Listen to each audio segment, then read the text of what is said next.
Bien, entonces, clase número 2 de la materia Historia de la Iglesia, trimestre número 2.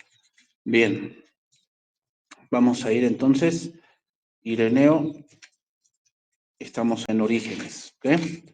Orígenes que vivió en el 185 al 254 después de Cristo.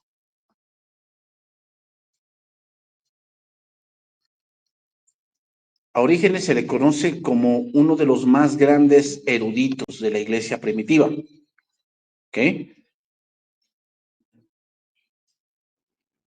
En sus escritos de Orígenes cita 2/3 de todo el Nuevo Testamento. Todo el Nuevo Testamento. Vivía en Alejandría y su padre en Alejandría murió de martirio. El padre de Orígenes se llamaba Leónidas. Y más tarde, en Palestina, murió Orígenes. ¿Ok?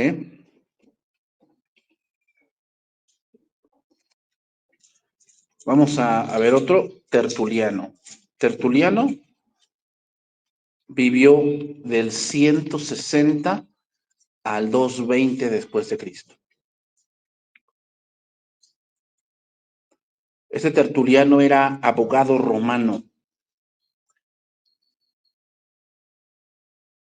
Y después de su conversión, hermanos, se convirtió en un distinguido apologista del cristianismo.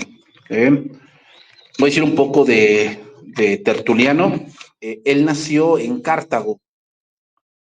En Cartago es una ciudad situada en los márgenes africanos del Mediterráneo. Ahí nació Tertuliano.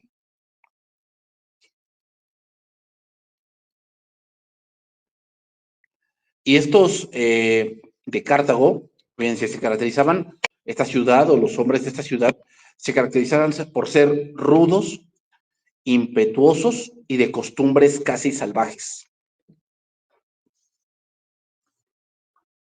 ¿Qué, hermanos? Y les digo esto para que ustedes vean que Dios no te elige porque vengas de sangre noble. Aquí no existe eso. Dios elige a personas pues, que vienen del mundo y vienen del pecado. Es obvio.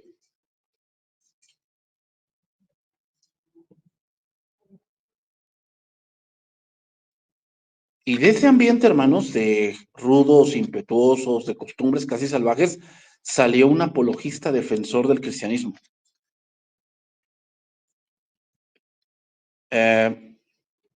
Tertuliano, hermanos, era hijo de un padre o de un centurión.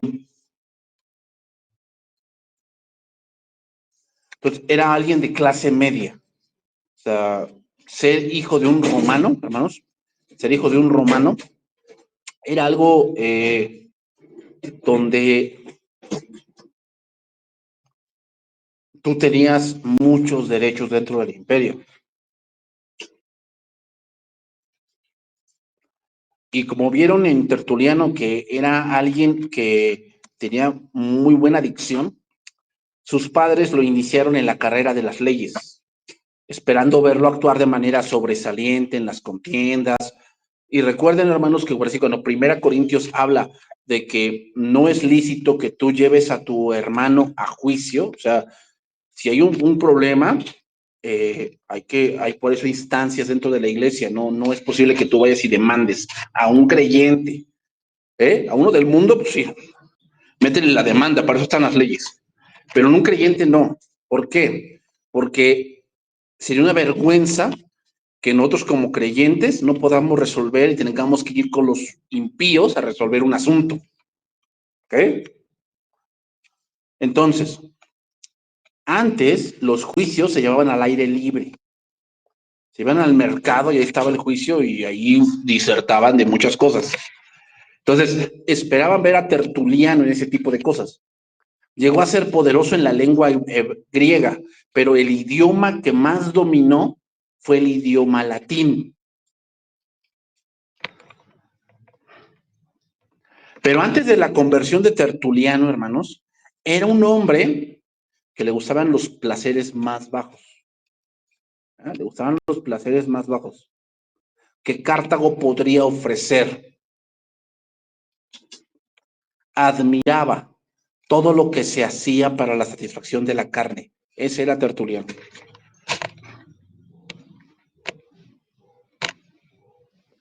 Pero cuando Tertuliano, Cristo lo alcanzó, se convirtió en uno de los hombres que más escribió, defendiendo la religión cristiana ante la opinión pagana y contra los rigores del procónsul. Ese era Tertuliano. Entonces, hermanos, no es quién fuiste, es quién eres ahorita. No es quién fuiste, ¿sí?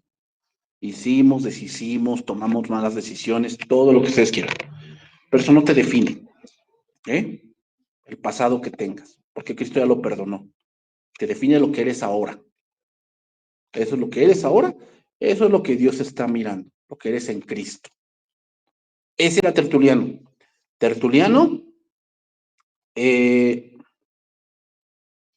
un fiel defensor de la doctrina cristiana y eso caracteriza toda su literatura. O sea, hermanos, hay grandes apologistas el día de hoy y para hacer apología requerimos leer muchas más cosas sobre lo que el mundo mucho utiliza para defender sus opiniones torcidas. Ok, otro, Eusebio. A Eusebio se le llama y nació en el 264 al 340 después de Cristo.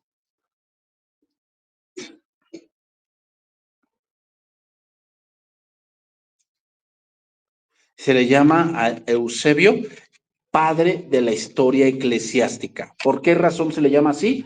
Bueno, la razón es porque él escribió una historia de la iglesia desde Cristo hasta el concilio de Nicea. Por eso se le llama el padre de la historia eclesiástica.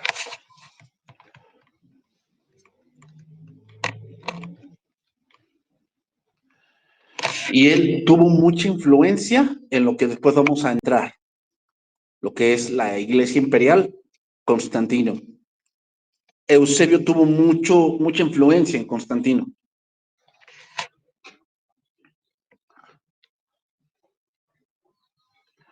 Por él, Constantino tomó muchas decisiones que algunas fueron buenas para la iglesia y otras, vamos a ver después, que fueron muy malas, muy malas. Que una de ellas es que los obispos de que estaban en la iglesia no pagaban impuestos. No pagaban impuestos. Y es más, los obispos recibían dinero del gobierno. Entonces, ¿qué crees que pasó? Pues muchos empezaron a ser obispos para recibir la ayuda del gobierno. O sea, hermanos, esto que vemos hoy de dar a los jóvenes y dar a las mujeres no es nuevo. Ya se vio. Y no es algo que funcione. No es algo que funcione certeramente. No es algo que funcione. Constantino lo hizo y después vamos a ver qué pasó. Otro, Juan Crisóstomo. Juan Crisóstomo. Del 345 al 407 después de Cristo.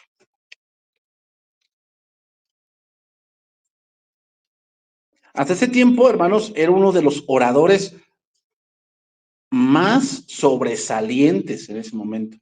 Digo hasta ese momento porque ya en la Reforma vamos a tener a Charles Spurgeon, vamos a tener a John Knox, vamos a tener a Martín Lutero, vamos a tener a Juan Calvino. O sea, ya en la Reforma vamos a ver a otros teólogos que ya dieron la forma a lo que ahora conocemos, ¿no? Pero hasta ese momento, de los padres de la iglesia, Juan Crisóstomo, le llamaban la boca de oro, así le llamaban a él, porque era uno de los predicadores más grandes de sus tiempos.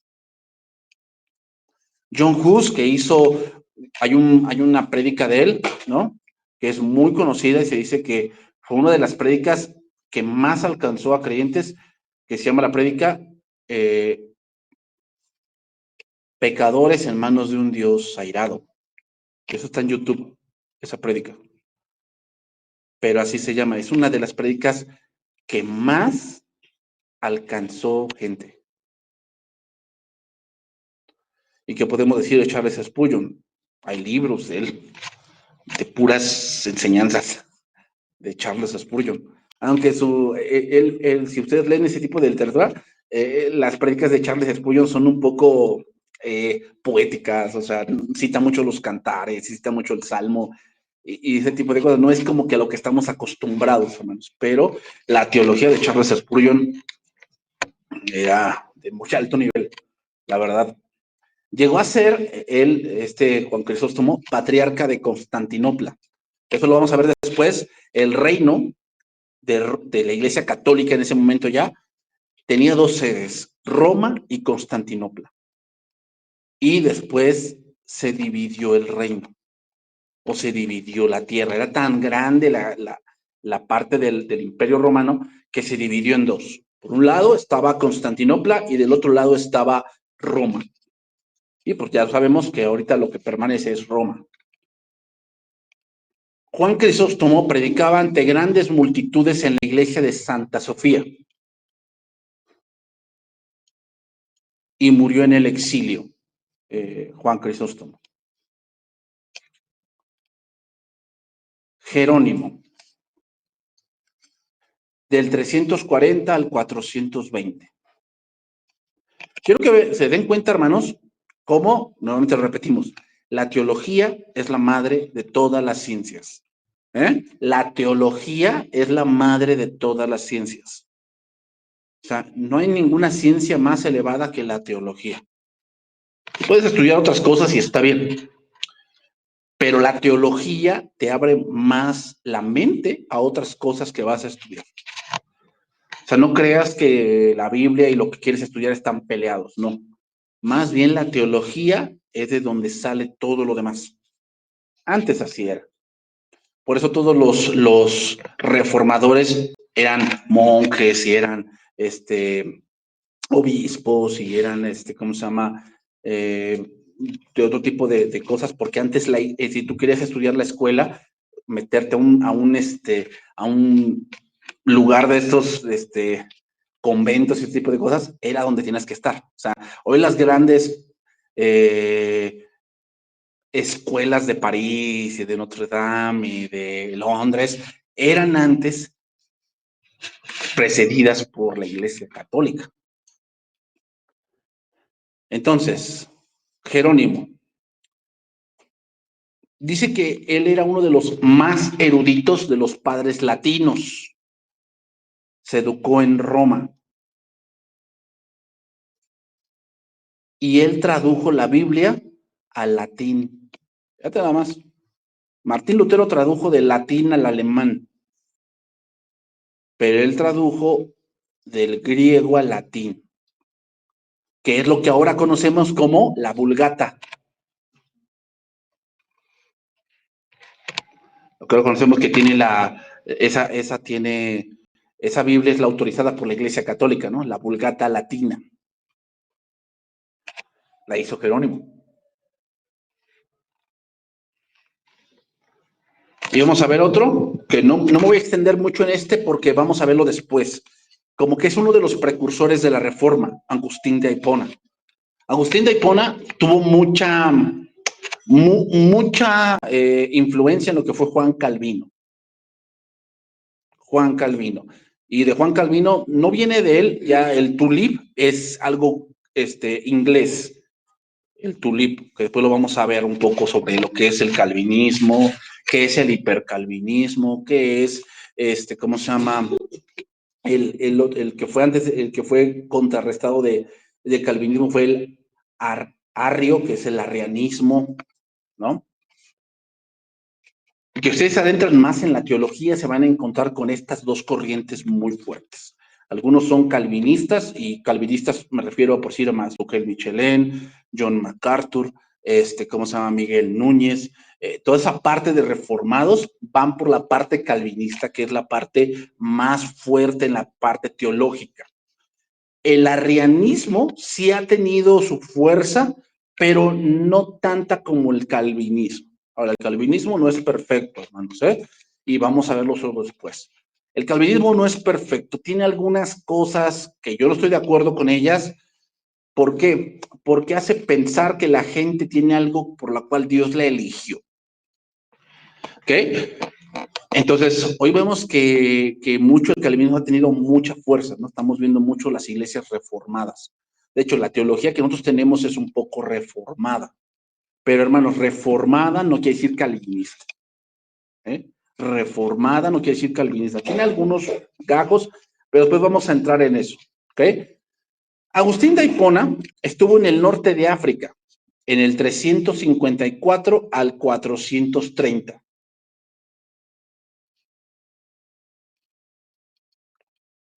Y más que ningún otro, hermanos, él moldeó las doctrinas de la iglesia de la Edad Media. Una de las cosas que pasaba, Agustín de Hipona era muy dado a leer mucho. Y el problema con eso fue que él desarrolló una doctrina llamada el hedonismo. ¿Qué cosa es el hedonismo? Bueno, que toda gente está predestinada a algo, ¿no? A algo, está predestinada a algo. O sea, tú naciste y estás predestinado a, como Judas, ¿no? Estás predestinado a entregar a Jesús, ¿no? Y suena mucho al calvinismo, como la elección incondicional y la gracia irresistible y ese tipo de cosas. Se hizo cristiano por la influencia de su madre Mónica y de las epístolas de Pablo. No voy a meter mucho en Agustín de Hipona porque vamos a verlo después en la Reforma. Él es como que el precursor de esa reforma. Muchas de las cosas que Juan Calvino entendía es porque él leía mucho a Agustín de Hipona. Hay escritos de Agustín de Hipona y les recomiendo un poco que sí los lean, pero hermanos, hay que tener cuidado porque Agustín de Hipona, como decimos muchas veces, es hijo de su tiempo. Como hijo de su tiempo, él creía las cosas que en ese momento existían y entendía algunas cosas y parte de su teología es muy, muy avanzada, pero hay otras cosas que él las entendió porque fueron hijos de su tiempo. Ok, vamos a ver otro punto, escritos de los padres apostólicos. Hay otros escritos que voy a mencionar aquí, que es importante que los conozcan y que los tengan ahí en la mente. Escritos de los padres apostólicos.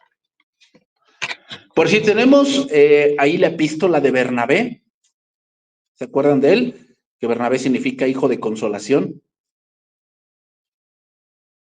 Bernabé, hermanos, Bernabé fue el fundador de la iglesia que hoy gobierna en Rusia.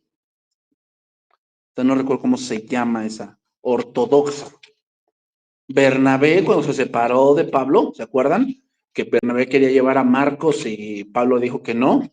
Y entonces Bernabé tomó a Marcos y Pablo tomó a Silas.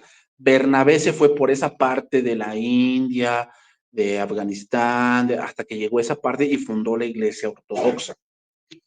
¿Ok? Esta epístola de Bernabé fue en el 70 al 120 después de Cristo. O sea, estas cosas que les voy a mencionar circulaban dentro de la iglesia, pero no circulaban como palabra del canon, ¿ok? Sino circulaban como palabras que podían a lo mejor citarse porque eran de gente que pues era reconocida en esos tiempos. Por decir, la epístola de Clemente, de Roma a Corinto. Esa se cree que fue hecha en el 95 después de Cristo.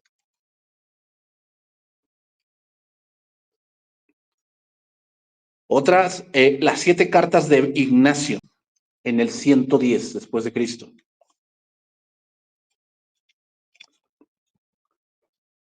También tenemos, por decir, la epístola de Policarpo a Filipenses.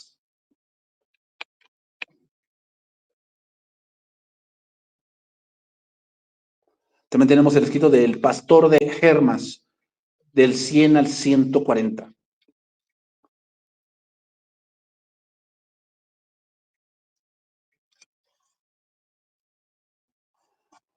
También tenemos otro que se llama los fragmentos de Papias. Estoy hablando de los padres de la iglesia, ellos también hicieron escritos, pero no están en el canon, hermanos. Pero ¿para qué nos sirven esos escritos? Una, para ver lo que creían esos cristianos, cómo se iba desarrollando la doctrina. Entonces, hermanos, no estoy diciendo que porque la doctrina sea más vieja es más segura, ¿ok? Pero si la doctrina se acerca mucho a lo que los padres de la iglesia creían, pues quiere decir que la doctrina que tenemos pues es más segura en un punto dado. Por si tenemos ahí, por si el dispensacionalismo que es relativamente nuevo. O sea, casi los padres de la iglesia no eran dispensacionalistas, eran más del pacto ahora. ¿Qué? ¿Qué podemos decir de la didache también?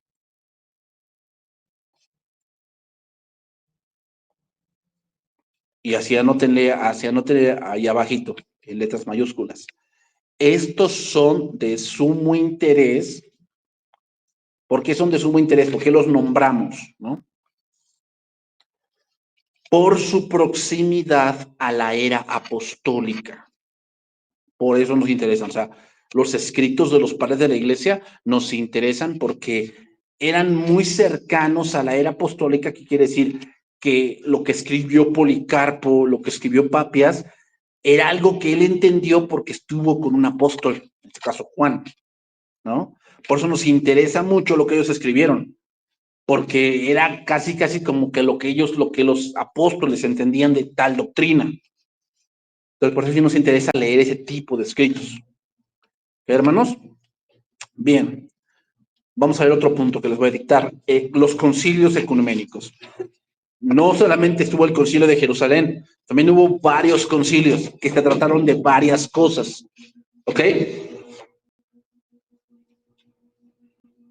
Y hermanos, no estoy diciendo que lo lean todo, pero algunos concilios sí sería bueno leerlos. Por decir, hubo un concilio el concilio de San Francisco que fue sobre la inspiración de las escrituras. Por decir, el concilio de Nicea que fue de la Trinidad. Es bueno, si ustedes pueden, hay una Biblia que se llama la Biblia de ¿cómo se llama esta? De la Reforma, pero la que hizo R.C. Sproul, porque hay otra Biblia de la Reforma que no recuerdo quién la hace, pero la que hizo R.C. Sproul tiene varios de esos concilios para que ustedes los lean.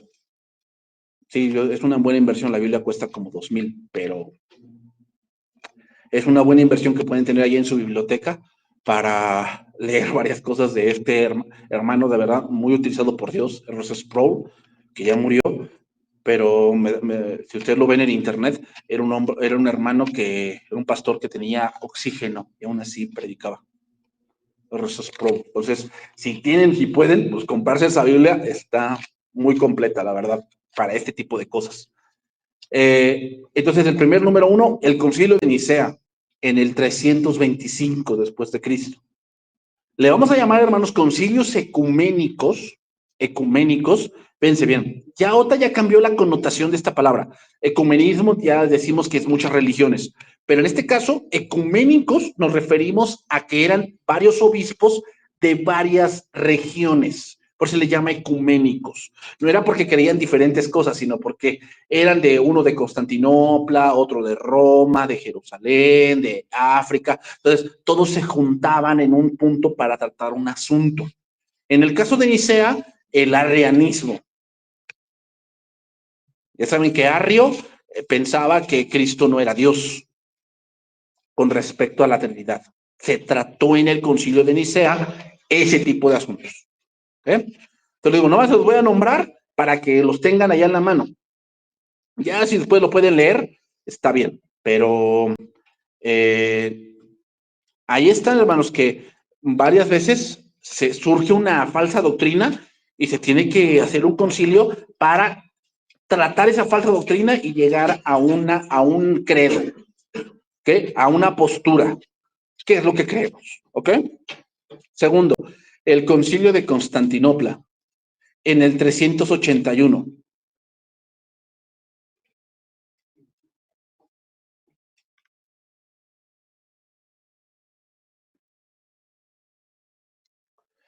Número 3, el concilio de Éfeso en el 431.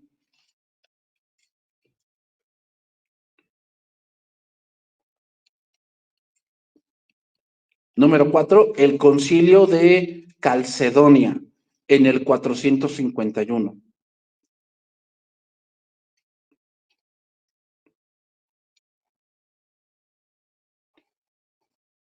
Número 5, el concilio de Constantinopla en el 553.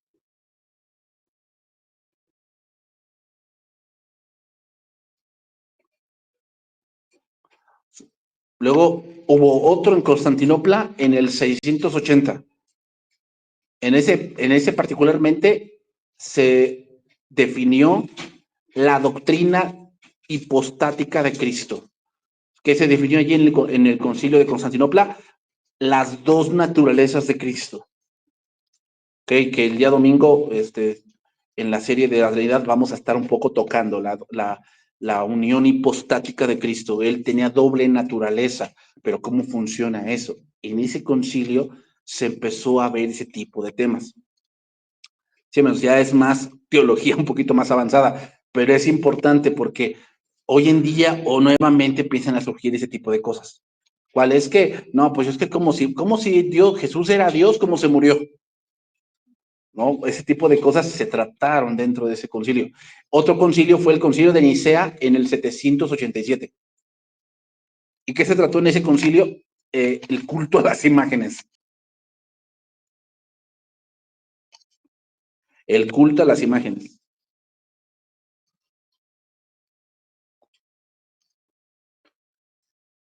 Después hubo otro en Constantinopla en el 869.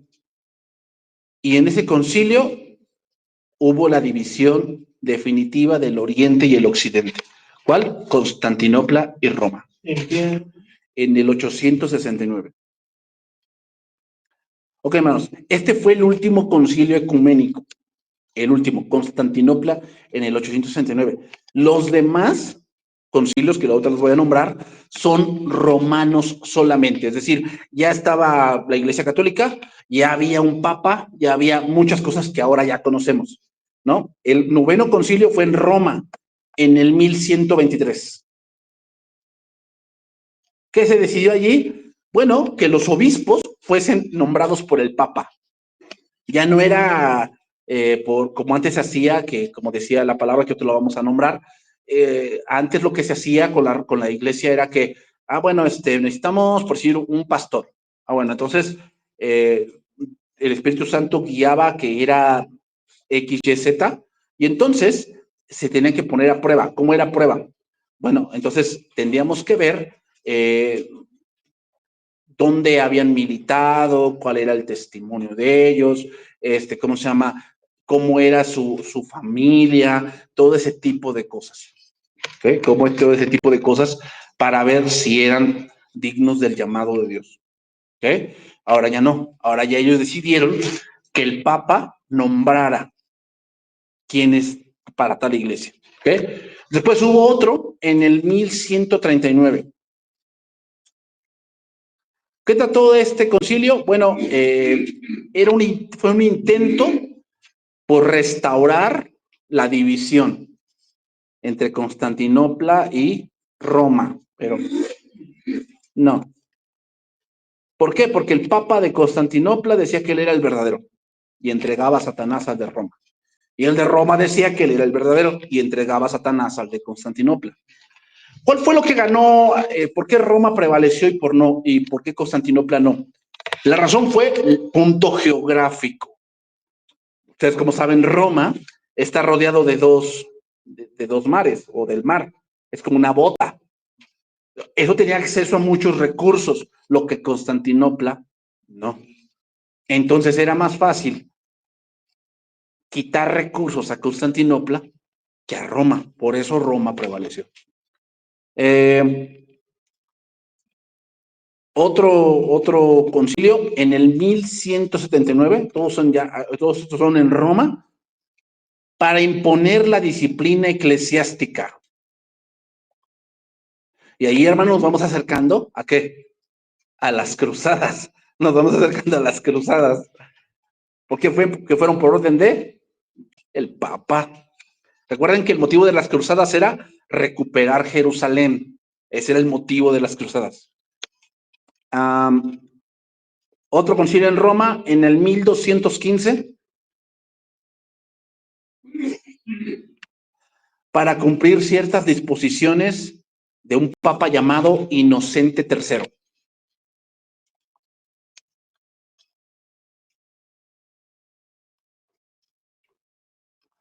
Aquí, hermanos, la iglesia era muy poderosa.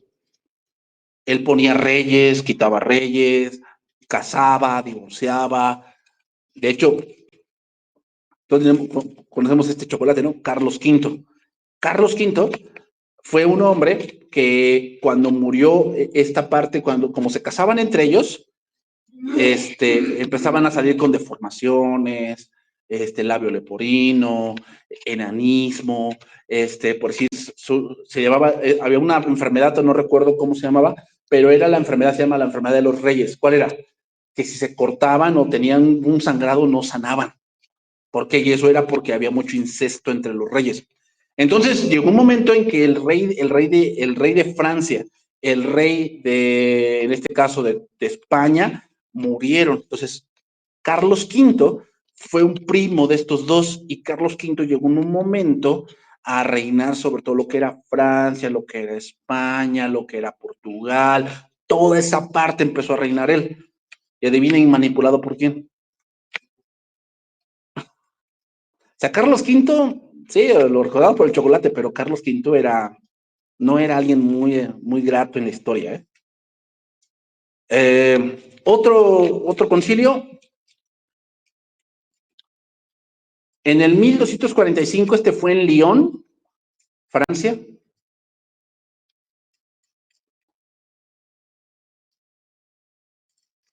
Y era para ver algunos problemas entre el Papa y el emperador en ese momento. Luego, en el 1274, hubo otro concilio, nuevamente, para querer reunir el Oriente y el Occidente. Nuevamente, otra vez querían que Constantinopla y Roma se unieran, pero... Luego, en Viena, en el 1311, hubo otro concilio en Viena, y eso fue por los templarios. Ya después hablaremos de ellos igual.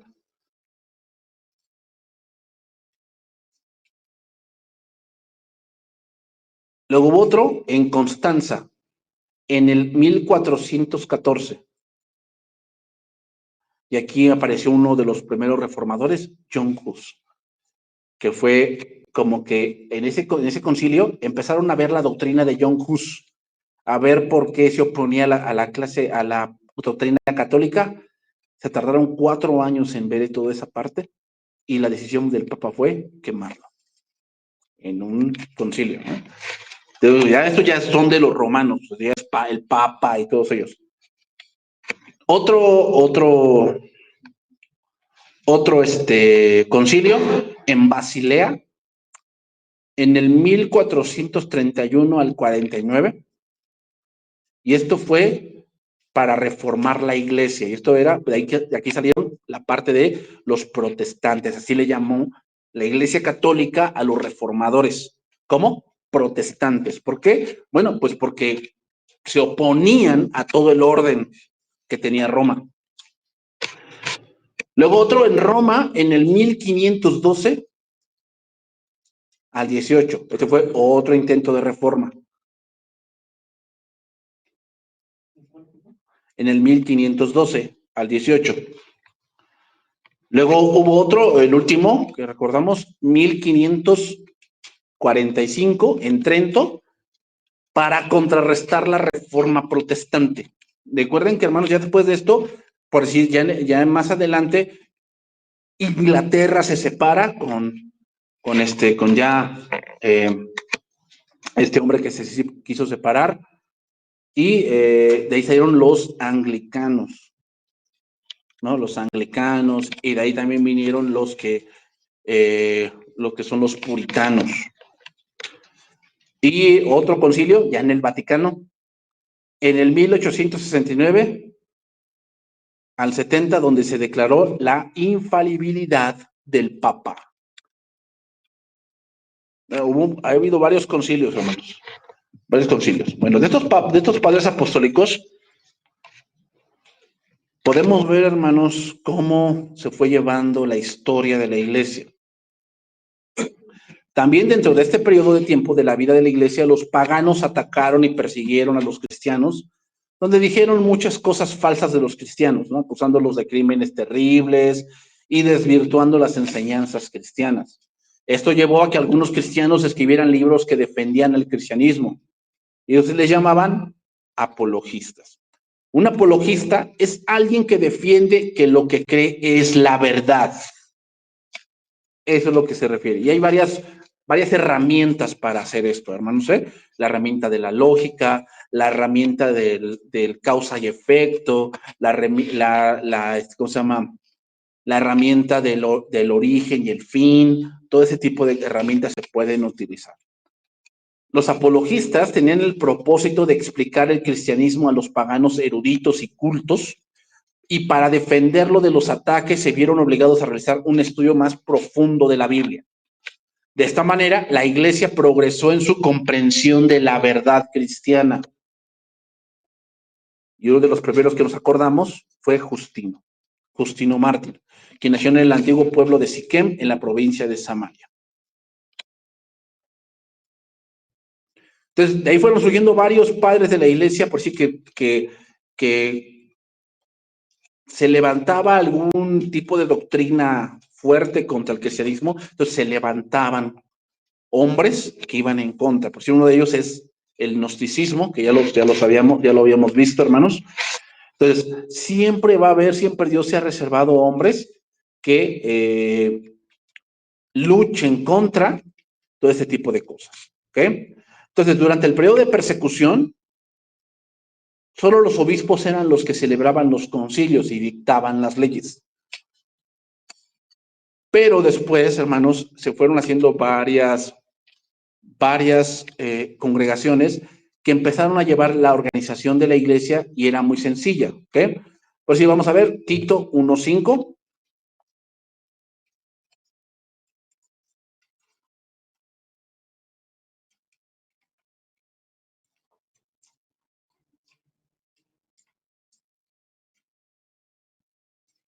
Tito 1:5.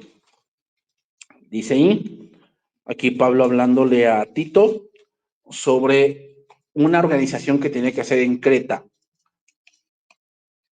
Dice Tito 1:5, por esta causa te dejé en Creta para que corrigieses lo deficiente y establecieses ancianos en cada ciudad, así como yo te mandé. Vean cómo se ve el punto esto. Hoy se cree que un apóstol es aquel que funda muchas iglesias. No, hermanos. Un apóstol es alguien que pone fundamento de algo. Por eso ya no hay apóstoles, porque el fundamento ya fue puesto. Pero hoy en día dicen, no, es que para que tú seas apóstol debes haber sembrado como unas 15 iglesias. Eso es una mentira, eso no es cierto. La Biblia no marca eso. Eso nada más se pusieron a decir por ellos porque quieren que los alaben. Pero hermanos, ya eso de la apostolitis, eso no existe. Vean cómo es. Cada ciudad tenía un anciano. Y viene aquí los requisitos que Pablo pone. ¿Para qué? No hablamos, hermanos, de requisitos en el sentido de que buscas un trabajo y se requiere experiencia de un año. No, hermanos. Lo que estábamos hablando aquí es del carácter de la persona. La persona debe de desarrollar carácter. No venimos con eso. Eso se desarrolla. ¿Ok? Vas a desarrollar carácter a medida que te dejes moldear por Dios y a medida que vas estudiando las Escrituras. No hay otra manera para desarrollar carácter cristiano. O sea, tú puedes desarrollar carácter en tu persona por ciertas situaciones que vives, pero la parte del carácter espiritual, hermanos, no se desarrolla en casa, se desarrolla con Dios. El que fue irreprensible. ¿Qué sería irreprensible? ¿Que nunca se equivoca? No. Por decir que es alguien que quiere estar en la iglesia, pero tiene 5 bares por allí y tiene un burdel por allá y él es el dueño de todo eso. No, no, hermano, pues no puedes. No, pero pues si yo sé manejar todo eso, pues creo que puedo manejar la iglesia. Es que no se trata de mucha parte, de la parte de que tú puedas hacer muchos negocios. Que no, la iglesia no es un negocio. La iglesia es el cuerpo de Cristo y se requieren otras cosas, más que la administración que tú puedas hacer. O sea, hay gente que sabe administrar mucho. O sea, tú piensas, por decir, este hombre que tiene Genoma Lab, ¿no? Es un hombre de verdad muy disciplinado en muchas cosas. ¿Crees que sea apto para la iglesia? Pues muchos verían que sí, porque pues, si puede llevar una empresa tan grande, o sea, Bill Gates sería bueno para ser pastor.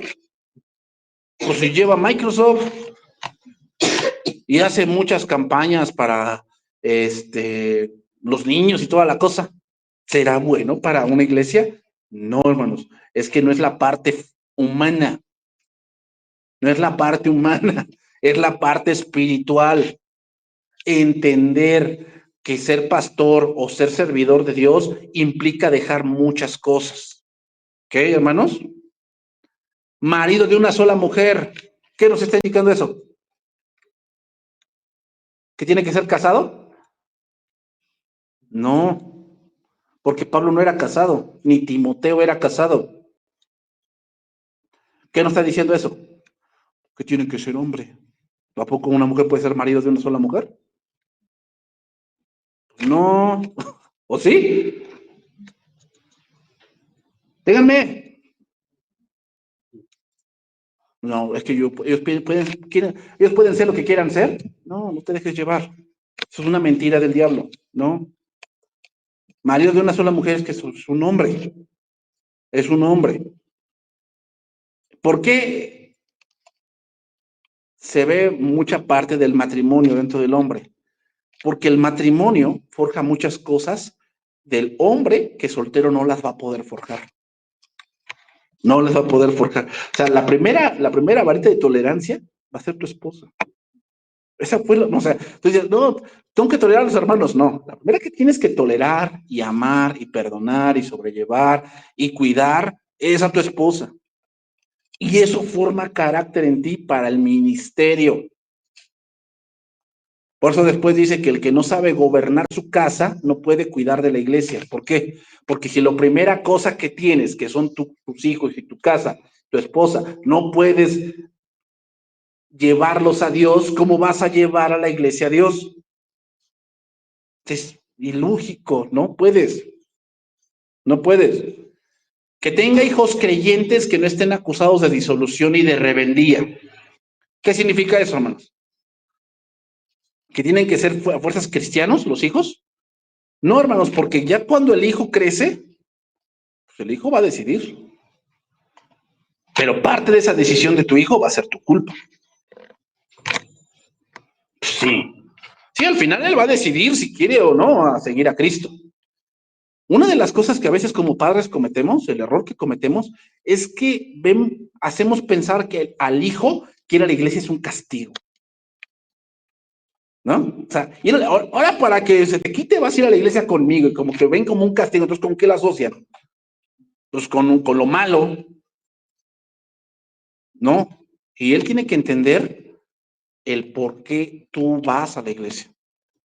Y no tiene que ver como un castigo, lo tiene que ver como un privilegio. Sí, nuestro hijo al principio no va a querer, es obvio que no va a querer.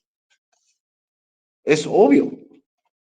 Pero, hermanos, aquí lo que dice es que no estén acusados de disolución y de rebeldía significa que él, a pesar de que el papá está viendo de que su hijo, pues sí, su hijo es un borracho, no hace nada, no hace nada, no hace nada. Y lo tiene en su casa y toda la cosa, y hasta le saqueó la tele y le saqueó todo, ¿no? Y él no hace nada, pero es pastor. O sea, no, hermanos. ¿Qué hizo Dios cuando pecó el hijo o los hijos o Adán y Eva?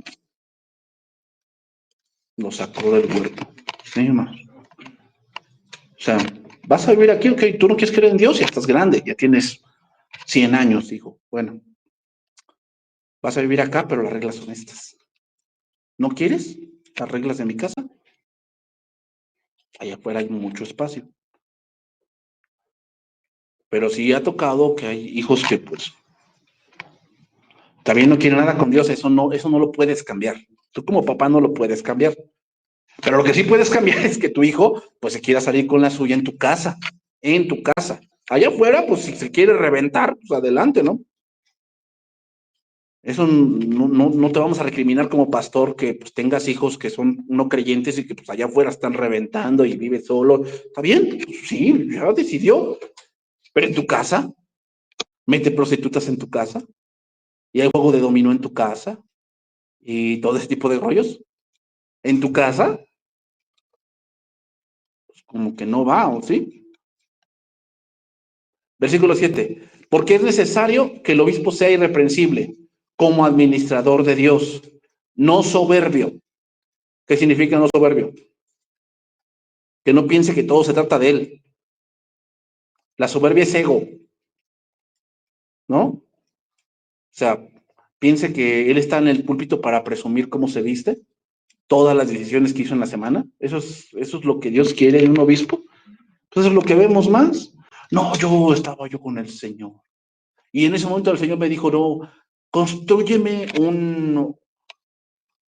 construyete un gran local, porque ahí vas a guardar todos los Ferraris que te voy a dar. ¿Viste que Dios le dijo eso? Pues puro ego, ¿no? O sea, Dios te va a decir eso, ¿y eso qué tiene que ver con Cristo? ¿Y qué tiene que ver con la Biblia, tus sueños guajiros? ¿Qué tienen que ver? ¿Soberbia? No iracundo. ¿Qué significa? ¿Que no se enoje?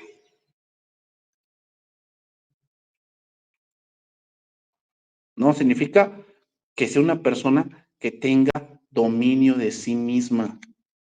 Se puede enojar. Claro que se va a enojar, algunas veces se va a enojar, pero no se deja llevar. No se deja llevar porque sí. Luego las ovejas parecen abejas, ¿no? Picotean y picotean. ¿No? O sea, de verdad, a veces sí se pone en una situación difícil, pero no se puede dejar llevar por eso. No dado al vino, o sea, no un borracho, no un borracho, no pendenciero, o sea, peleonero que quiera todo resolver a golpes, ¿verdad? No codicioso de ganancias deshonestas. Ay, de estos tenemos varios, ¿verdad? La pregunta es, si esto dice aquí, ¿por qué la gente los acepta? ¿Por qué? Date cuenta, esas congregaciones por eso no tienen discipulado, porque entre más ignorantes te tengan, más fácil te manipulan. Todo lo que yo diga, casi casi como el Papa, ¿no? Lo que yo diga es palabra de Dios. Sin hospedador, amante de lo bueno, no de lo ajeno, ¿eh? De lo bueno. Sobrio. ¿Qué quiere decir sobrio? ¿Que no sea borracho? No. Algo que quiere decir es que él tenga que ver que sea siempre equilibrado. Eso es sobrio, que esté equilibrado. Hermanos, no siempre vamos a hablar del amor en la iglesia. Hay más temas en la Biblia y tenemos que ser equilibrados en que vamos a hablar del Nuevo Testamento y del Antiguo Testamento. Justo, santo, dueño de sí mismo, retenedor de la palabra fiel, tal como ha sido enseñada. ¿Cómo? Tal como ha sido enseñada. Así lo dice. No, pero es que el apóstol sacó iglesias, dice así. Pues qué bueno. La Biblia dice así y así es como es. Para que también pueda exhortar con sana enseñanza y convencer a los que contradicen. Primera Timoteo 3:8. Primera Timoteo 3:8.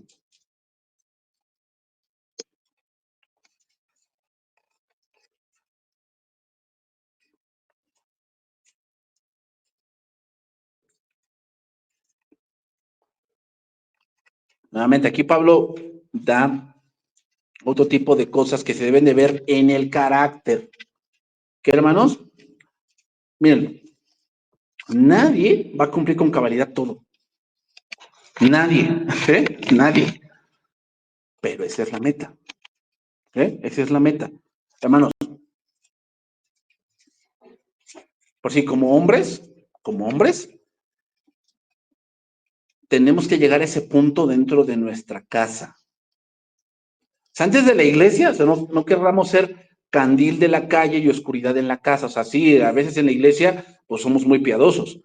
La casa es donde se tiene que ver esa parte de la madurez y de crecer. O sea, tener ese carácter no es para la iglesia, es para tu casa. O sea, como hombre debemos ser irreprensibles, debemos ser hombres no dados al vino, no pendencieros. O sea, no quieras solucionar las cosas con tu esposa pues, golpeándola, pues no codicioso. O sea, ¿cómo? O sea, tú quieres tener el último carro y el última lavadora y la última televisión. O sea, no, tienes que desarrollar carácter. O sea, la primera cosa donde Dios te va a llevar a desarrollar carácter es con tu casa y después va a la iglesia. No es al revés, lo hago en la iglesia y en mi casa a ver cuándo. No, la primera donde vas a desarrollar carácter es en tu casa y eso ya se va a la iglesia. 1 Timoteo 3:8. Los diáconos asimismo deben ser honestos. ¿Qué significa honestos? O sea, significa personas que no mientan.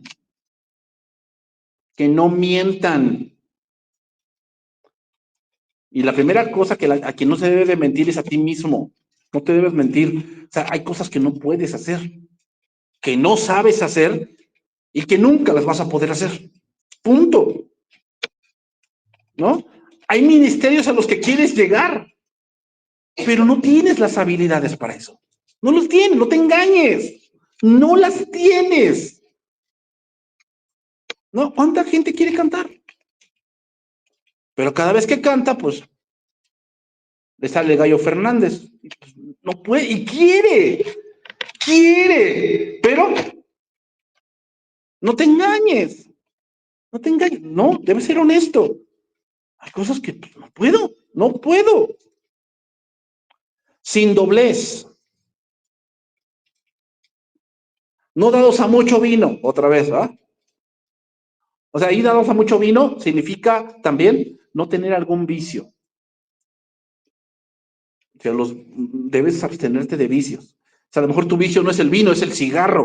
Pues no, no. ¿Te imaginas a un diácono es un ujier? ¿Te imaginas un ujier esperándote ahí que huele a cigarro? Porque pues en la mañana tenía mucho frío, se echó uno de mentolado y te está esperando en la puerta y bienvenido hermano y tú dices, ay, ¿qué huele? ¿Entra a la iglesia o Alcohólicos Anónimos?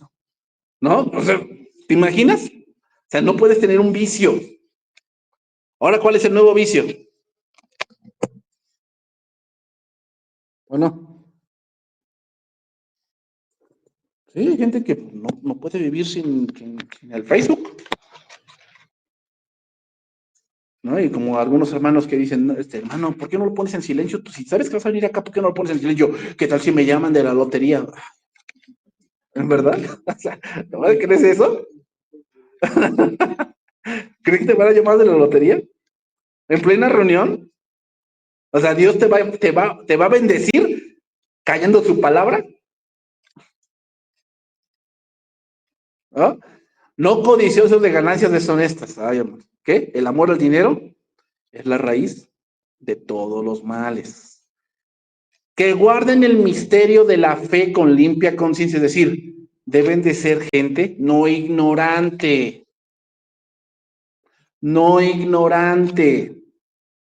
O sea, no entras a la iglesia porque se requiere gente. No, hermanos, no. Debes saber qué vas a hacer y por qué lo vas a hacer. Ahí estos se sean sometidos a prueba primero y entonces ejerzan el diaconado y si son irreprensibles. Las mujeres a sí mismas sean honestas, no calumniadoras, sino sobrias, fieles en todo. ¿Qué significa carácter, hermanos? Es carácter. Necesitamos desarrollar carácter. Los diáconos sean maridos de una sola mujer.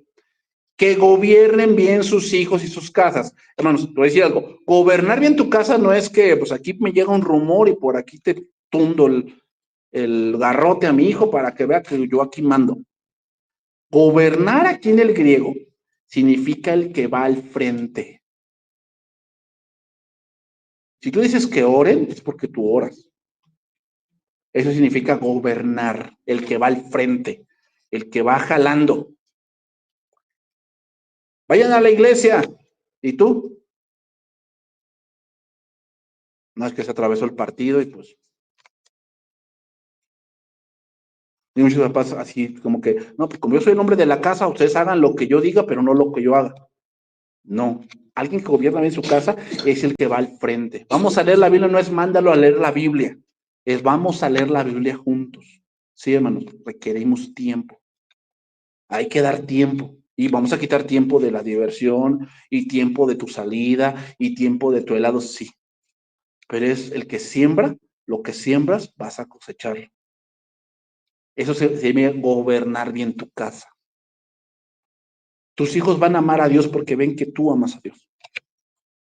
Tus hijos van a ser inflexibles en las cosas de Dios porque tú lo eres. Si tú no lo eres así, tus hijos y tu familia es el reflejo de lo que tú eres. Eso se llama gobernar bien su casa. Terminamos. Porque los que ejerzan bien el diaconado ganan para sí un grado que, ¿quién te lo va a dar? Ese grado honroso. Dios te lo va a dar. O sea, tú estás ejerciendo bien, la autoridad delegada viene sobre ti. Entonces, la gente te respeta, la iglesia te respeta. ¿Por qué? Ven tu testimonio. No ven tu perfección, ven tu testimonio. O sea, que tú con Dios, no importa, estuviste enfermo o estuviste así, pero nunca blasfemaste de Dios. Eso, hermanos, te da autoridad. O sea, la autoridad no es gritar mucho, que yo les grite y los maldiga y casi casi los mando al infierno. No. La autoridad tiene que ver con que Dios te respalde. Y se ve, hermano, se ve que Dios te respalda. Y mucha confianza en la fe que es en Cristo Jesús. Entonces, los ancianos hermanos eran conocidos como presbíteros, ya que presbítero en el griego significa anciano. Anciano no significaba alguien que era de mucha edad, sino significaba o tiene la connotación de que cuando en el Antiguo Testamento pasaba alguien con mucho, muy canoso o ya de edad grande, dice que te tienes que poner de pie. Son de respeto a las canas. La idea es que hay gente que Dios la ha preparado por un tiempo y debe uno tenerle respeto. ¿Por qué? Porque ese hermano o esa hermana ya llevan tiempo en el ministerio siendo formados por Dios y tú lo vas a ver en su carácter. O sea, hermanos, los hermanos que tú ves en el YouTube o conoces de México o de otros lugares, tú los ves y tú dices, ay, el hermano, pues sí, o sea, lo veo que es muy, ¿tú piensas que nació así? No, hermanos, fue un proceso de muchos años. Pero ahí vamos, ¿no? Vamos en ese proceso del carácter, desarrollando carácter a medida que vamos estudiando que la palabra. Bien, hermanos, aquí lo vamos a dejar para después ya, si Dios lo permite, la siguiente sesión. Terminamos un poco ya esto y entramos lo que es la iglesia imperial. ¿Okay? La iglesia imperial.